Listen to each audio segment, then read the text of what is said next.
لوح و قلم تیرے ہیں، ہاں وہ جو نہ تھے تو کچھ نہ تھا، وہ جو نہ ہو تو کچھ نہ ہو، وہ جان ہے جہاں کی، جہاں ہے تو جہاں ہے، فتح باب نبوت پہ بے حد درود، ختم دور رسالت پہ لاکھوں سلام، ڈال دی قلب میں عظمت مصطفیٰ، سیدی اعلی حضرت پہ لاکھوں سلام، سیدہ طیبہ طاہرہ جان احمد کی راحت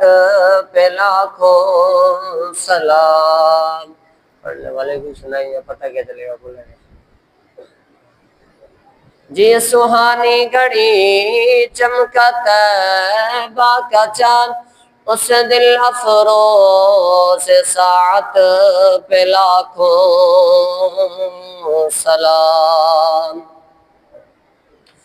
کہ مجھ سے خدمت کے قدسی کہے ہاں رضا، مصطفیٰ جان رحمت پہ لاکھوں سلام۔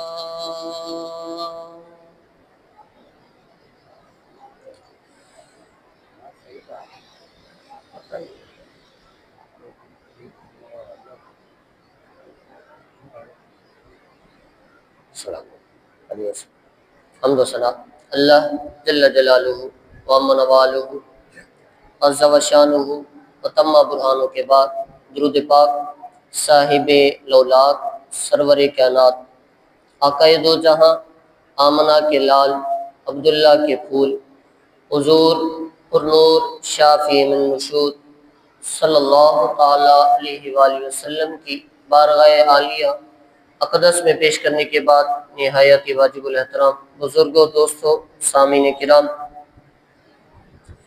آج کا بالخصوص جو عنوان ہے وہ حرمین شریفین کے فضائل کے حوالے سے دعا گو ہوں اللہ تعالیٰ مجھے حق اور سچ بیان کرنے کی توفیق عطا فرمائے اور ہم سب کو سن کر دوسروں تک پہنچانے کی توفیق عطا فرمائے اور اپنی زندگی میں لاگو کرنے کی بھی توفیق عطا فرمائے۔ مکہ مکرمہ وہ مقدس شہر ہے جہاں رسول اللہ صلی اللہ تعالیٰ علیہ وآلہ وسلم کی ولادت بسعادت اور پرورش ہوئی، یہیں سے دین اسلام کا سورج پوری آب و تاب کے ساتھ چمکا، مصطفیٰ جان رحمت علیہ السلام پر سب سے پہلی وحی یہیں نازل ہوئی۔ اسی شہر مکہ میں مسلمان حج اور عمرے کی سعادت حاصل کرنے کے لیے حاضر ہوتے ہیں، اور دنیا کے ہر کونے سے ہر مسلمان مکہ مکرمہ آتا ہے، حج بیت اللہ اور عمرے کی سعادت حاصل کرتا ہے، اور اس کی زیارت کے لیے دن اور رات تڑپتے ہیں، دعائیں کرتے ہیں۔ اسی مبارک شہر میں مسلمانوں کا قبلہ یعنی بیت اللہ شریف، مقام ابراہیم، صفا مروہ اور آب زمزم بھی موجود ہے۔ یہ وہ مبارک جگہ ہے جہاں سے نزول قرآن کا سلسلہ شروع ہوا۔ اسی شہر مکہ مکرمہ کے اندر خلفائے راشدین، دیگر صحابہ کرام رضی اللہ تعالیٰ عنہ نے دین اسلام کے لیے بے پناہ قربانیاں دی۔ یہ مبارک وہ جگہ ہے جہاں دن رات اللہ کی رحمتوں کا نزول ہوتا رہتا ہے۔ یہ وہ عظیم جگہ ہے، امام عبدالرزاق نے روایت فرمائی کہ آقا کریم علیہ الصلوۃ والسلام کی ذات اقدس نے فرمایا کہ جب عرش پانی پر موجود تھا، اوپر کیا تھا رب کی ذات بہتر جانتی ہے، فرمایا جب اس پانی سے جو جگہ خشک ہوئی رب کی ذات نے وہیں کعبہ بنایا تھا۔ اور یہ وہ عظیم شہر ہے کہ جس کی قسم خود رب قرآن کریم کے اندر کھا رہا ہے۔ یہ وہ عظیم شہر جس کی گلیوں میں مصطفیٰ علیہ الصلوۃ والسلام کی ذات اقدس نے اپنے قدمین شریفین رکھے۔ یہ وہ شہر ہے کہ جہاں ابراہیم علیہ الصلوۃ والسلام کی ذات اقدس نے آ کر بیت اللہ شریف کی تعمیر فرمائی۔ یہ وہ عظیم شہر کہ جب انسان اس شہر مکہ کے اندر پہنچتا ہے، کعبے کے اوپر پہلی نظر پڑتی ہے، رب کی ذات اس کے تمام گناہ معاف فرما دیتا ہے۔ یہ شہر اتنا بڑی شان و شوکت رکھنے والا ہے، اور اس کی سب سے بڑی عظمت، سب سے بڑا مقام دیکھیں کہ مکہ مکرمہ وہ سرزمین امن و امان ہے جو ساری دنیا کے لیے ہدایت اور رہنمائی کا سرچشمہ ہے۔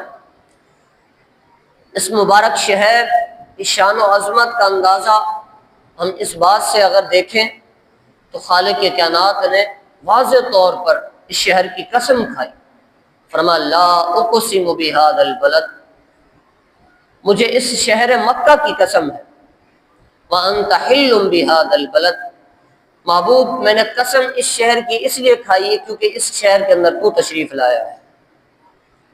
وجہ بھی بیان کر دی کہ لوگوں میں نے مکے کی قسم کیوں کھائی ہے۔ حالانکہ جب قسم کھائی جاتی ہے تو پہلے وجہ بیان کی جاتی ہے، آگاہ کیا جاتا ہے کہ کس وجہ سے یہ قسم کھائی، کیوں کھائی گئی۔ لیکن قربان جائیے، رب کی ذات نے مکے کو عظمتیں دی، شان و شوکت دی تو قسم کھا کر دی، اور ساتھ میں وجہ بتائی محبوب اس شہر کو اگر میں نے عظمت عطا فرمائی، شوکت عطا فرمائی تو محبوب اور کچھ نہیں ہے، تیرا اس کائنات کے اندر آ کر اس شہر میں پیدا ہونا، اس وجہ سے اس کو عظمت عطا فرمائی۔ تو اس شہر کی عظمتیں، مقام، شان و شوکت رسول ہاشمی علیہ الصلوۃ والسلام کی وجہ سے اللہ تعالیٰ نے بخشی۔ بالخصوص حضور علیہ الصلوۃ والسلام کی ذات اقدس خود اس شہر سے بڑی محبت فرماتے تھے، بڑی محبت فرماتے تھے۔ صدر الافاضل علامہ نعیم الدین مراد آبادی رحمۃ اللہ تعالی علیہ کی ذات اقدس آپ فرماتے، لوگوں اس آیت کریمہ سے واضح ہوا کہ جو مکے کو عظمت نصیب ہوئی ہے نا، جو مقام نصیب ہوا ہے، وہ حضور علیہ الصلوۃ والسلام کی ذات اقدس کا فرمایا رونق افروز اس شہر میں ہونا، اس وجہ سے اسے عظمت عطا فرمائی۔ جو حضور موجود تھے، آقا اس شہر میں تشریف لائے، گلیوں میں سحر فرمائی حضور کی ذات نے، نبی رحمت علیہ الصلوۃ والسلام کی ذات اقدس سے پوری دنیا کو پیغام دیا تھا حضور کہ پوری کائنات کے اندر، پوری روئے زمین کے اوپر سب سے پہلا جو گھر بنایا گیا، سب سے پہلا بیت اللہ شریف جو بنایا گیا، وہ کوئی اور شہر نہیں تھا بلکہ مکہ مکرمہ تھا۔ اتنی بڑی عظمت ہے اس کی۔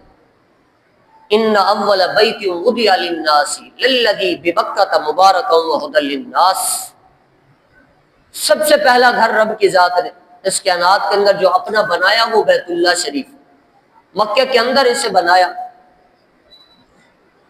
اس شہر کو اللہ رب العزت کی ذات اقدس نے بڑا خوبصورت بنایا، بڑی رونقیں رکھی اس کے اندر، بڑی خوبیاں رکھی اس شہر کے اندر، اور واضح طور پر کھلی کھلی نشانیاں بھی رکھی اس کے اندر، اور ایسی نشانیاں حضرت ذی وقار کہ انسان حیران رہ جاتا ہے کہ ایسی بھی نشانیاں موجود تھی اس شہر کے اندر۔ سب سے بڑی چیز جو اللہ رب العزت کی ذات اقدس نے اس قوم کو پیغام دے کر بتایا تھا، یہاں پر مقام ابراہیم موجود ہے۔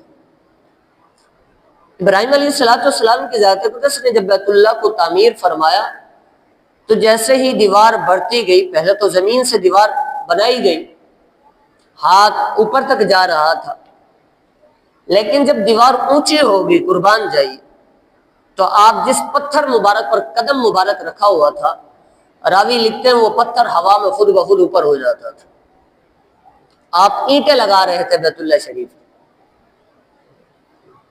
اور یہ نسبت دیکھیں، ایک طرف ابراہیم علیہ السلام کی ذات گرامی ہے، اور دوسری طرف آپ کی زوجہ محترمہ حضرت ہاجرہ سلام اللہ علیہا، آپ کی ذات اقدس۔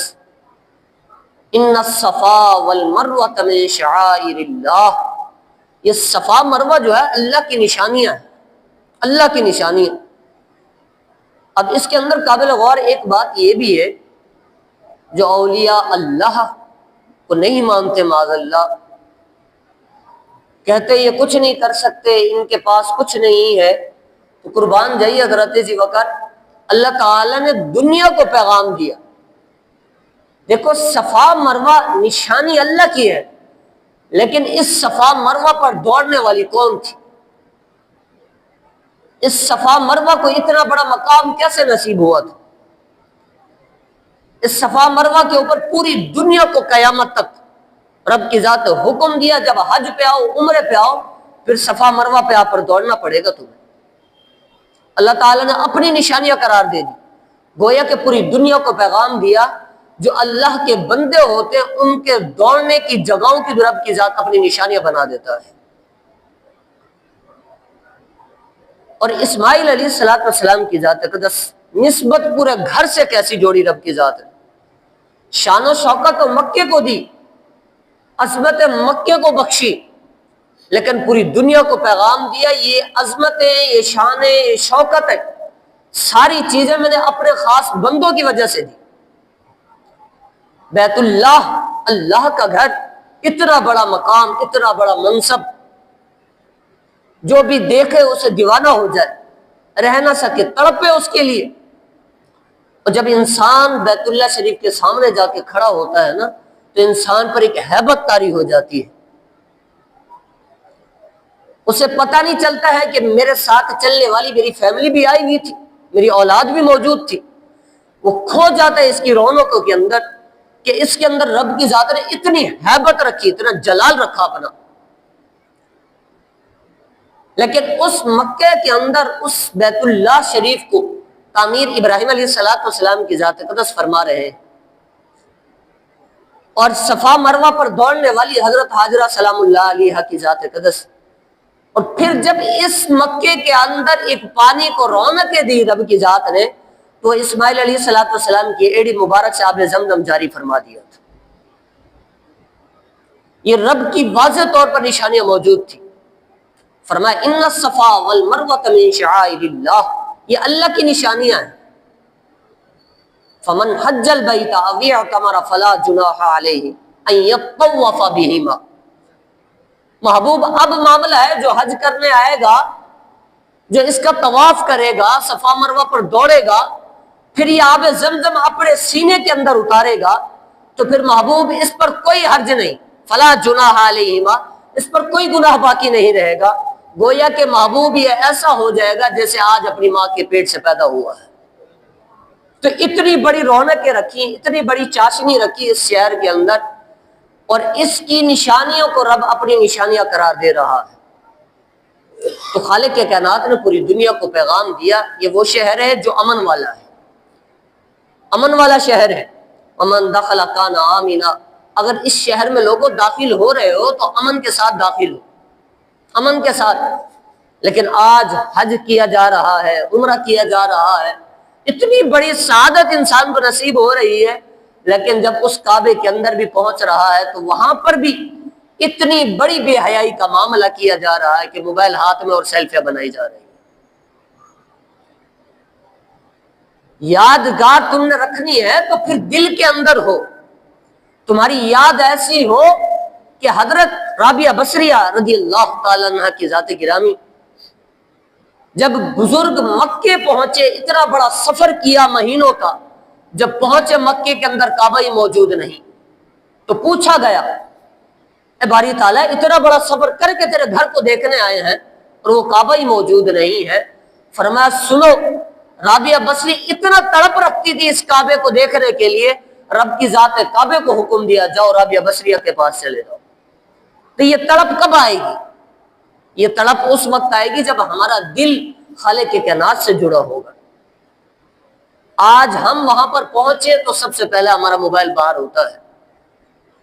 یہ بیت اللہ شریف اتنا بڑا مقام، اتنا بڑا منصب وہاں تمہیں نصیب ہونے جا رہا ہے، اس گھر پر تم داخل ہونے جا رہے ہو جہاں اتنا بڑا امن و امان رکھا گیا کہ کوئی دشمن بھی اپنے دوسرے دشمن کو تکلیف نہیں دے سکتا وہاں پر آ کر، اور کوئی جنگلی جانور ہیں وہ بھی پہنچے تو وہ بھی آپس میں لڑائی نہیں کرتے ہیں وہاں کر، کسی چیز کو مارنے کا حکم نہیں رکھا گیا اس مکے کے اندر۔ وہاں پر آ کر تمہارا حج بھی ہو رہا ہے، تمہارا عمرہ بھی ہو رہا ہے، لیکن سب سے پہلے نکل رہا ہے تو ہاتھوں میں موبائل آ رہا ہے۔ یہ کیسی محبتیں ہیں، اس چیز کو تھامنا ہوگا ہم نے۔ اور ہمارے احباب بالخصوص اس چیز کی بھی نیت، یہ اللہ ماشاء اللہ بڑی خوش نصیبی ہوتی ہے انسان کی، جا کے مکے کے اندر مدینے کے اندر نکاح ہونا سب سے بڑی عظمت کا مقام ہے، لیکن وہاں پر بھی ہمارا حال برحال ہوتا ہے، اس کے برعکس نکلتا ہے، اتنا برا حال ہو جاتا ہے۔ ہماری یہ تمنا تو ہوتی ہے ہم مدینے میں جا کر نکاح تو کریں، ہماری تمنا ہوتی ہے ہم بیت اللہ کے اندر سامنے جا کر نکاح تو کریں، لیکن اس بیت اللہ کے سامنے نکاح کی بات تو کرتے ہیں، مدینے کے اندر جا کر نکاح کی بات کرتے ہیں، لیکن چند قدموں کے لیے ہم مسجد چل کے نہیں آتے ہیں۔ یہ ہماری محبت رہ گئی ہے، اس محبوب سے اتنی محبت ہے کہ بس ہم مدینے میں جائے لوگوں کو بتائیں ہم نے مدینے میں نکاح کیا ہے، باعث برکت، اس میں کوئی مسئلہ نہیں ہے۔ لیکن اللہ کے بندو، جو سب سے بڑی چیز ہے اس محبوب علیہ الصلوۃ والسلام کی آنکھوں کی ٹھنڈک نماز، وہ ترک کی جا رہی ہے۔ تو اس مکے کے اندر اتنی رونق رکھی رب کی ذات نے، اور یہ روز ازل سے حرمت والا مہینہ ہے، حرمت والی جگہ ہے، اتنا بڑا ہے۔ سیدنا ابن عباس رضی اللہ تعالیٰ عنہ کی ذات گرامی کہ رسول اللہ صلی اللہ تعالیٰ علیہ وآلہ وسلم کی ذات اقدس نے فرمایا کہ یقیناً اللہ تعالیٰ نے اس شہر مکہ مکرمہ کو آسمانوں اور زمین کی تخلیق کے وقت ہی رب کی ذات نے اسے حرمت والا بنا دیا تھا، اس مکہ مکرمہ کو۔ اور یاد رکھیے گا ایک وقت ایسا بھی آیا تھا کہ رب کی ذات نے اپنے محبوب کے لیے مکے کو حلال قرار دے دیا تھا، اور وہ فتح مکہ کا دن تھا جب رسول اللہ صلی اللہ تعالیٰ علیہ وآلہ وسلم اس مکے میں تشریف لائے اور پوری دنیا کو پیغام دیا تھا۔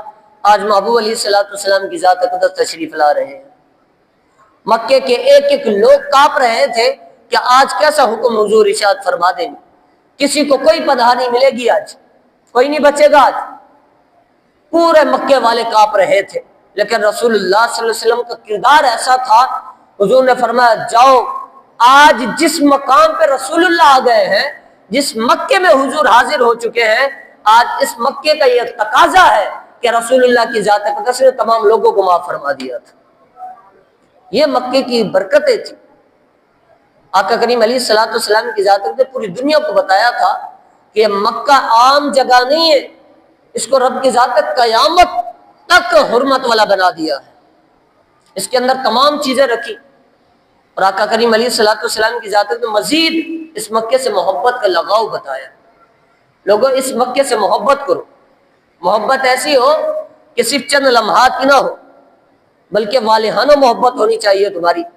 آقا کریم علیہ الصلوۃ والسلام کی ذات اقدس سے حضرت عبداللہ بن عباس رضی اللہ تعالیٰ عنہ خود راوی ہے، فرماتے حضور اتنی محبت فرماتے تھے اس مکے سے، اتنی محبت فرماتے تھے، حضور علیہ الصلوۃ والسلام کی ذات کو خود ارشاد فرمایا اے شہر مکہ تو بڑا پاکیزہ ہے، بڑا پاکیزہ ہے، اور تجھے میں اتنا محبوب رکھتا ہوں جیسے اپنی ذات کو رکھتا ہوں، تجھے بڑی محبت رکھتا ہوں، لیکن اگر میری قوم نے مجھے مجبور نہ کیا، اگر میری قوم مجھے مجبور نہ کرتی نا تو خدا کی قسم حضور کسی شہر کو پسند نہ فرماتے، صرف تیرے پاس ہی رہتے حضور کی ذات، یہاں سکونت اختیار فرماتے حضور کی ذات، مدینہ نہ جاتے حضور، ہجرت نہ فرماتے، تیری رونق اتنی ہے، تیری ہیبت اتنی ہے، تیرے اندر بیت اللہ رکھا گیا، صفا مروہ موجود ہے، آب زمزم موجود ہے، یہ ساری رونقیں موجود ہیں، لیکن رسول اللہ اگر اسے چھوڑ کر گئے ہیں تو اس قوم نے مجبور کر دیا ہے۔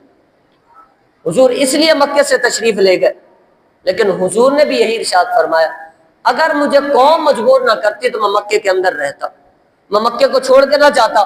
تو گویا کہ حضرت ابو بکر اس فرمان سے واضح طور پہ پیغام دیا کہ لوگوں دیکھو، جس شہر کو رسول اللہ پسند فرما رہے ہیں اسے مکہ کہا جاتا ہے، رسول اللہ پسند فرما رہے ہیں۔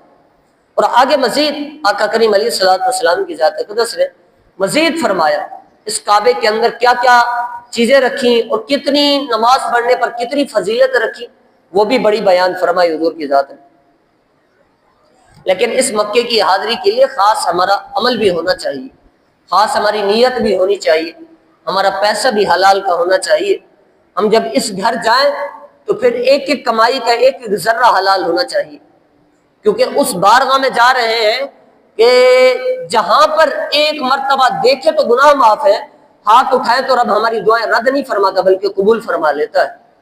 دعائیں ہر قبول ہوتی ہے، یاد رکھیں اس میں تاخیر ہوتی ہے، یہ بھی رب کی حکمت ہوتی ہے۔ وہ رد نہیں فرماتا کسی کی دعا کہ میں رد فرما دوں کسی کی دعا۔ جناب عبد المطلب اب فرماتے ہیں کہ بارش نہیں ہو رہی تھی، میں مکے میں حاضر ہوا اور رسول اللہ صلی اللہ علیہ وسلم اس وقت بچپن تھا، چھوٹے تھے، میں نے رسول اللہ کی پیٹھ مبارک کعبے سے لگا دی اور رب کی بارگاہ میں دعا کی، اے باری تعالیٰ انہی دونوں کا واسطہ دیتا ہوں بارش عطا فرما دے۔ تو راوی لکھتے ابھی ہاتھ نیچے نہیں ہوئے تو رب کی ذات نے بارش عطا فرما دی تھی۔ ایک تو حضور کی ذات گرامی موجود، دوسرا کعبے کے ساتھ حضور موجود تھے، اسی طرح دعائیں کی گئی تھی۔ جب ابرہہ نے کلیسا بنایا تھا نا تو اس نے بھی کہا تھا کہ آج کے بعد لوگ کعبے کو چھوڑ کر میں نے جو کلیسا بنایا لوگ اس کا طواف کریں گے، لوگ اسے چھوڑ دیں گے۔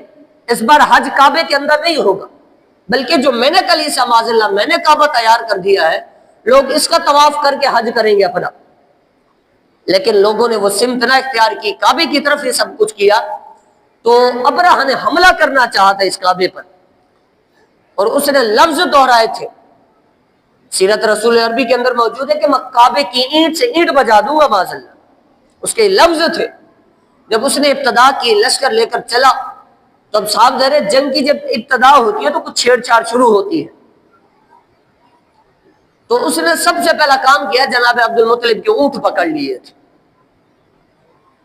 اب جناب عبد المطلب کو پتہ چلا کہ ابرہہ کا یہ معاملہ ہے، اس نے حملہ کرنا ہے کعبے پر، تو آپ حاضر ہوا کعبے کے اندر، اے باری تعالیٰ یہ کعبہ تیرا ہے، تو نے حفاظت فرمانی ہے، یہ تیرا گھر ہے، آج جس طرح یہ حملہ کرنے کے لیے آ رہے ہیں اس کی حفاظت تو نے ہی فرمانی ہے۔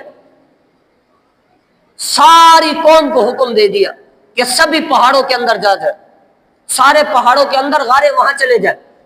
اب جناب عبد المطلب کو اونٹوں کا معاملہ تھا، تو آپ جب حاضر ہوئے، راوی کہتے قربان جائیے حضور کی تذکرے کب سے ہو رہے تھے، آقا کے تذکرے کب سے چھیڑے جا رہے تھے۔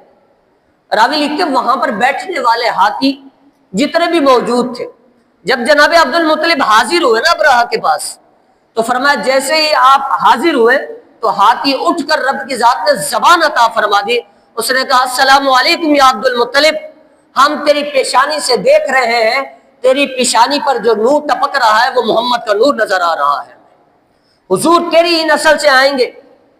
جب آپ آگے بڑھے نا تو ابرہہ تخت پر بیٹھا ہوا موجود تھا، اس نے بھی جب پیشانی سے نور محمدی کو دیکھا نا تو فوراً اتر گیا اور اس نے جناب عبد المطلب کو تخت پر بٹھایا اور فرمایا کہ اب بتائیے کیا کام ہے۔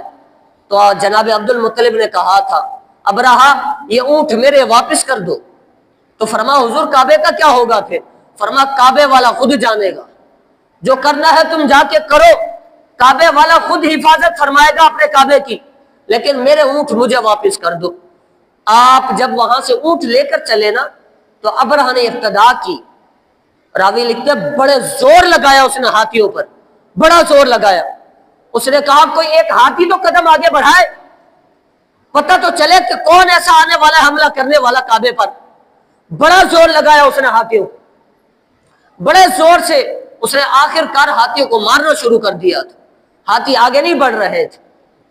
جب ہاتھی آگے بڑھے تو چھوٹے سے کنکر وہ پرندے لے کر حاضر ہوئے تھے، ایک ایک پرندے کی چونچ کے اندر وہ کنکر موجود تھے، وہ گرتا تھا ہاتھی گھائل ہو جاتا تھا۔ ختم ہو جاتا تھا بھائی. لیکن اس کعبے کی حفاظت خود رب فرما رہا ہے، اس کعبے کے لیے خود پیغام دے رہا ہے.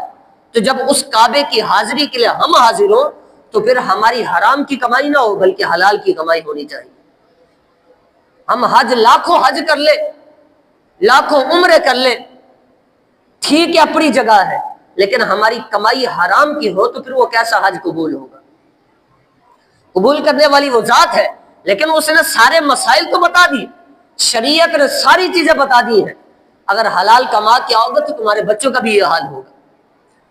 اب ہم یہ نیت تو کریں ہمارے بچے نیک ہو، لیکن انہی کے پیٹوں کے اندر ہم حرام بھرے تو وہ نیک کیسے ہو سکتے ہیں؟ نیک سمت چننی ہے تو پھر اپنے بچوں کو بھی حلال کھلانا ہوگا. پھر اس جب کعبے کے اندر حاضر ہونا ہوگا تو تب بھی حلال ہونا ہوگا. کمائی ہمارا مال حلال ہو. آقا کریم علیہ الصلوۃ والسلام کی ذات نے خود ارشاد فرمایا لوگوں جس نے اس کعبے کا 50 مرتبہ صرف طواف کیا ہے، 50 مرتبہ اس نے طواف کعبہ کر لیا ہے، فرمایا رب کی ذات ایسے گناہوں سے معاف فرما دیتے جیسے آج ہی اپنی ماں کے پیٹ سے پیدا ہوا ہو، آج ہی پیدا ہوا ہو. اب 50 مرتبہ حضرت ابوبکر اگر انسان 20 دن بھی پہنچا ہے تو اگر روز کے اعتبار سے بھی کوشش کرے عمرہ کرے تو کتنی بڑی سعادت ہے. 50 مرتبہ کم از کم اس کے طواف تو نصیب ہو جائے گا اسے. کتنی بڑی سنت عطا فرما دی گناہوں کے پاک ہونے کی کہ تم گناہوں سے ایسے پاک ہو جاؤ گے. اور مزید ارشاد فرمایا کہ اس کے اندر سب سے بڑی چیز ہے حجر اسود موجود ہے. حجر اسود حضرت ابوبکر یہ جنتی پتھر ہے، جنتی پتھر. اور آقا کریم علیہ الصلوۃ والسلام کی ذات اقدس کو آپ نے جب اعلان نبوت نہیں فرمایا تھا تو اس وقت بھی بارش کا سلسلہ اتنا ہوا کہ کعبے کی دیواریں دھس گئی تھی، تو لوگوں نے حجر اسود کو نکال لیا تھا. پھر کعبے کو تعمیر فرمایا گیا. تو آقا کریم علیہ الصلوۃ والسلام کی ذات اقدس کو اس وقت بھی لوگ صادق الامین کہتے تھے. نبی رحمت علیہ الصلوۃ والسلام کی ذات اقدس کو اب قبیلوں کے اندر یہ بات چھڑ گئی، جھگڑے کی صورت اختیار کر گئی کہ اب حجر اسود یا تو ہم رکھیں گے یا تم رکھو گے. اب دونوں میں یہ جب بات چھڑی، جھگڑے کی نوبت آ پہنچی، تو اب جو بڑے تھے انہوں نے کہا کہ ابھی جو اس کعبے کے دروازے سے داخل ہوگا وہ جو فیصلہ فرمائے گا وہی ہم کر لیں گے. اب دونوں قبیلے کے لوگ موجود ہیں. آقا کریم علیہ الصلوۃ والسلام کی ذات اقدس کا حاضر حضور پیش ہوئے. تو جیسے ہی حضور کو دیکھا نا لوگوں نے کعبے میں مصطفیٰ کی ذات تشریف لائے ہیں، تو بے ساختہ ساروں کی زبانوں سے نکلا یہ دیکھو صادق الامین تشریف لے آئے ہیں. اب حضور کا انداز کیسا تھا؟ آقا کریم علیہ الصلوۃ والسلام کی ذات اقدس کا اس بات کا علم نہیں تھا کہ ابھی یہ لوگ جھگڑے کی صورت کر کے بیٹھے، حضور تو حاضر ہوئے کعبے کے اندر. تو جیسے ہی آقا کریم علیہ الصلوۃ والسلام کی ذات اقدس آئے تو جھگڑے کی صورت پتہ چلی. تو حضور نے کیسا خوبصورت فیصلہ فرمایا کہ حضور نے چادر بچھوائی اور 2 ادھر کے قبیلے کو لوگوں کو بلایا، 2 ادھر کے قبیلوں کو بلایا، 2 افراد آگے، سب کو ایک ایک کونا عطا فرما دیا اور فرمایا سارے اٹھا کر رکھ دو. جب کعبے کے قریب لے گئے نا حجر اسود، جھگڑا بھی ختم ہو گیا. حضور نے اپنے دست مبارک سے حجر اسود کو کعبے کے اندر رکھا تھا، حضور نے رکھا تھا. اور یہ وہ ہے حضرات ابوبکر حجر اسود. ام المؤمنین عائشہ صدیقہ رضی اللہ تعالی عنہ آپ فرماتی ہیں جو اس کا استلام کرے گا، فرمایا کل قیامت کے دن یہ حجر اسود اس کی شفاعت فرمائے گا. حجر اسود. اب جو لوگ اس بات کے اوپر بھی اعتراض کرتے ہیں کہ رسول اللہ صلی اللہ علیہ وسلم کی معاذ اللہ شفاعت نہیں ہے، آقا کریم علیہ الصلوۃ والسلام کے اصحاب شفاعت نہیں فرمائیں گے، حضور کے امت کے علماء، حضور کی امت کے حافظ قرآن شفاعت نہیں فرمائیں گے. ادھر دیکھے رب کی ذات نے پتھر کو بھی یہ اختیار دیا کہ وہ بھی محمد کے غلاموں کی شفاعت فرمائے گا، وہ بھی شفاعت فرمائے گا. ام المؤمنین عائشہ صدیقہ رضی اللہ تعالیٰ عنہ کی ذات نے واضح طور پہ پیغام دیا. اور جب یہ حجر اسود کو چوما جاتا ہے جا کر، یاد رکھیے گا اگر رش کی صورت ہو، وہاں صاحب در طواف کعبہ کریں، جن کو نصیب ہوا ہے وہ جا کر چومے قریب والے. اگر جب صاحب در دور ہیں تو پھر بڑا معاملہ ہے، بے ادبی کا مذائقہ ہو جائے گا، اس چیز سے بھی بچ رہا ہے. علماء نے لکھا کہ دور سے کھڑے ہو کر ایسے ہاتھ کا اشارہ کر کے حجر اسود کو چوم لیں. اب جب وہاں جو قریب قریب ہیں وہ تو چوم سکتے ہیں، جو دور والے ہیں ان کے لیے حکم ارشاد فرمائے کہ اس طرح چوما جائے. سیدنا فاروق اعظم رضی اللہ تعالیٰ عنہ کی ذات اقدس آپ جب حجر اسود کو چوما نا اور مخاطب کر کے کہا، فرمایا حجر اسود یہ مت سمجھ میں نے تجھے اس لیے چوما تو جنتی پتھر ہے، نہیں میں نے اس لیے نہیں چوما ہے، میں نے اس لیے چوما ہے، میں نے اپنی آنکھوں سے دیکھا تجھے حضور کی ذات نے چوما ہے، میں نے اس لیے تمہیں چوم رہا ہوں۔ یہ مت سمجھنا کہ تو جنتی پتھر ہے عمر تجھے چوم رہا ہے، عمر نے اس وجہ سے چوما ہے کیونکہ ہم نے دیکھا رسول اللہ کے لب مبارک تیرے اوپر لگے ہیں، اس وجہ سے ہم چوم رہے ہیں۔ تو لوگ یہاں پر بھی ایک اعتراض یہ بھی وارد کرتے ہیں کہ جس طرح ہندو ہیں وہ بھی تو یہ کام کرتے ہیں، اپنے بتوں کے سامنے کھڑے ہوتے ہیں، ہاتھ بھی جوڑ کے کھڑے ہوتے ہیں، چوم بھی رہے ہوتے ہیں، تم لوگ بھی تو وہی کام کر رہے ہوتے ہو، معذاللہ پتھر لگے ہوئے کعبے کے اوپر وہ بھی چومتے ہو، وہ بھی ساری چیزیں کرتے ہو، تو ہاتھ بھی باندھ کے کھڑے ہوتے ہو جیسے کافر کھڑا ہوتا ہے۔ تو یاد رکھیے گا حضرت جی وقار، لوگوں کو اس سمت غلط طریقہ بتایا گیا ہے، ان کو یہ بات نہیں آشنا کی گئی کہ یہ اصل مسئلہ کیا ہے۔ یہاں پر اصل مسئلہ یہ جو کافر وہاں کھڑا ہوتا ہے، ہاتھ باندھ کر کھڑا ہوتا ہے، چوم رہا ہوتا ہے، وہ اسے اپنا معبود سمجھتا ہے، خدا سمجھتا ہے، لیکن ہم جو حجر اسود کو چوم رہے ہیں، کعبے کو چوم رہے ہیں، ہم اسے خدا نہیں سمجھتے ہیں، بلکہ اس کے اندر نسبتیں رکھی گئی ہیں۔ وہ نسبتیں کیا ہے؟ حجر اسود جنتی پتھر اس لیے چوما جا رہا ہے، کعبے کا طواف اس لیے کیا جا رہا ہے، یہ بیت اللہ ہے، اللہ کا گھر ہے، اس لیے یہ کیا جاتا ہے۔ ہم یہ نیت کر کے تھوڑی چومتے ہیں کہ یہ خدا ہے، معاذ اللہ، ہم یہ نیت کر کے نہیں چومتے ہیں۔ تو ہمارا اصل جو وہاں چومنا ہوتا ہے، کعبے کا طواف کرنا ہوتا ہے، وہ نسبت رکھی گئی ہے۔ لوگ اس پر آ کر یہ اعتراض وارد کرتے ہیں جس طرح وہ کر رہے تم بھی تو ویسا کر رہے ہو، ایسا نہیں ہے۔ ایاک نعبد و ایاک نستعین کے تحت اگر ہم بات سمجھے تو ہر چیز کے اندر ساری چیزیں موجود ہیں۔ اب یہ بھی تو شرک کی بات جانی چاہیے تھی۔ ہم ڈاکٹر کے پاس علاج کرنے جاتے تو اس سے تو یہی کہتے ہیں، اے ڈاکٹر صاحب ایسی دوائی لکھ دو کہ مجھے ٹھیک ہو جاؤں، میں میری طبیعت ٹھیک ہو جائے، بیماری دور چلی جائے۔ لیکن ہم یہ تھوڑی کہتے ہیں کہ ڈاکٹر صاحب تم ہی خدا ہو، معاذ اللہ، شفا دینے والا تو خالق ہے۔ یہ ایک ڈاکٹر ذریعہ بنا دیا گیا ہے اور ہمیں بتا دیا گیا ہے صاحب نے علاج کراؤ، سنت رسول ہے، جاؤ۔ لیکن اب لوگوں کو کیا سمجھایا ہے کہ اب اگر شرک کی بات کریں تو پھر ڈاکٹر پہ بھی آنی چاہیے، شرک کی بات کرنی ہے تو ہمارا بچہ بھی تو پانی ہمیں پیش کرتا ہے، وہ بھی تو پانی بھر کے لاتا ہے، ہمیں پیش کرتا ہے، آ کر دیتا ہے، تو پھر بھی تو شرک کا فتویٰ ہونا چاہیے۔ تو یاد رکھیے گا حضرت جی وقار، یہ ساری چیزیں خالق کے کائنات کی طرف سے ہیں، خالق کی طرف سے ہے سارا کچھ۔ لیکن یہاں پر جو ساری چیزیں موجود ہیں وہ معبود سمجھ کے نہیں ہوتی ہیں، بلکہ آج بچہ بھی اپنے باپ کو پانی دے رہا ہے تو ادب کا تقاضا ہے، نسبت رکھی ہوئی ہے۔ آج اگر ڈاکٹر کے پاس جا رہے ہیں تو ڈاکٹر تھوڑی ٹھیک کر رہا ہے، شفا دینے والا خالق ہے، لیکن ایک سنت رسول علاج کرانے جا رہے ہیں۔ تو یہ ساری چیزیں حضرت جی وقار ہم نے سمجھنی ہوگی۔ کعبہ ہے، صفا مروہ ہے، آب زمزم ہے، آب زمزم کی تو اتنی بڑی نسبت ہے۔ ہم باقی پانی جو پیتے ہیں نا حضرت جی وقار، وہ بیٹھ کر پیتے ہیں جتنے بھی پانی ہے، لیکن آب زمزم کی ایک خاصیت رکھی گئی، علماء نے فرمایا کہ اسے کھڑے ہو کر پیو، جیسے ہی پانی پیو گے پورے جسم پہ اترے گا، جتنی بیماری ہے اس کے صدقے سے اللہ دور فرما دے گا۔ تو اس آب زمزم کی ایک خاصیت تھی، اور آقا کریم علیہ الصلوۃ والسلام کی ذات اقدس نے اس کعبے کے اندر نماز پڑھنے کی کتنی بڑی فضیلت رکھی۔ فرمایا لوگوں تم اپنے مسجد کے اندر نماز پڑھتے ہو تو فرمایا ایک نماز کے بدلے میں 25 نمازوں کا بھی ثواب عطا فرما دیتے ہو، جماعت کے ساتھ ہو۔ لیکن فرمایا جب کعبے کے اندر ایک نماز پڑھو گے تو رب کی ذات فرمایا 1,00,000 نمازوں کا ثواب عطا فرما دے گا، 1,00,000 نمازوں کا۔ تو اس کعبے کے اندر اتنی رونقیں رکھی گئی، اور اس کے صدقے سے سب سے بڑا اعزاز مدینہ منورہ، آقا کریم علیہ الصلوۃ والسلام کے شہر مدینہ، وہاں پر اگر کوئی نماز پڑھتا ہے ایک نماز تو 50 نمازوں کا ثواب رکھا گیا ہے وہاں پر جا کر۔ اور یہ حضرت ذی وقر خاصیت ہے مکے کے اندر جو ہمیں سب سے پہلے یہ ذہن میں رکھنی ہوگی، جب بھی جائیں مکے کے اندر یا کعبے کے اندر جائیں تو پھر اپنا موبائل سائڈ پہ ہونا چاہیے، تمہارا ذہن کعبے کی طرف ہو۔ وہاں پر یہ نہ ہو کہ صرف سیلفیوں میں ہی پورے ہو جائیں ہم، جہاں اتنی بڑی قیمت ادا کر کے اس گھر میں حاضر ہو رہے ہو وہاں پر بھی تمہارا یہ حال ہو، جس طرح یہاں کر کے جا رہے ہو وہاں پر بھی تمہارا یہ حال ہو، ایسا نہ ہو حضرت ذی وقر۔ اسے سنبھالیے، اور خاص کر آپ احباب کو تیسرا جمعہ ہے آج، اس طرف بھی پیغام پہلے بھی 2 جمعے دیے ہیں، آپ کوشش کریں یونٹ جلدی جمع کرائیں تاکہ یہ کام کا جو سلسلہ ہے جلد از جلد شروع کیا جائے۔ دھوپ کی شدت بھی بڑی تیز ہوتی جا رہی ہے، اور اوپر ابھی جو بالخصوص آپ کو پتہ ہے ہر چیز مہنگائی کی طرف ہے، مزید پیٹرول اور بڑھتا جا رہا ہے، دودھ کے پیسے، ہر چیز کے اوپر پیسے بڑھتے جا رہے ہیں۔ لیکن خاص کر آپ احباب یہ احتیاط کریں جتنی جلدی ہو سکے یونٹ جمع ہوں گے تاکہ ماربل خریدنے میں آسانی ہو جائے۔ اور جو اگر مہنگائی بڑھتی جائے گی وہ ماربل مزید مہنگا ہوتا جائے گا، ہر چیز مزید مہنگی ہوتی جائے گی۔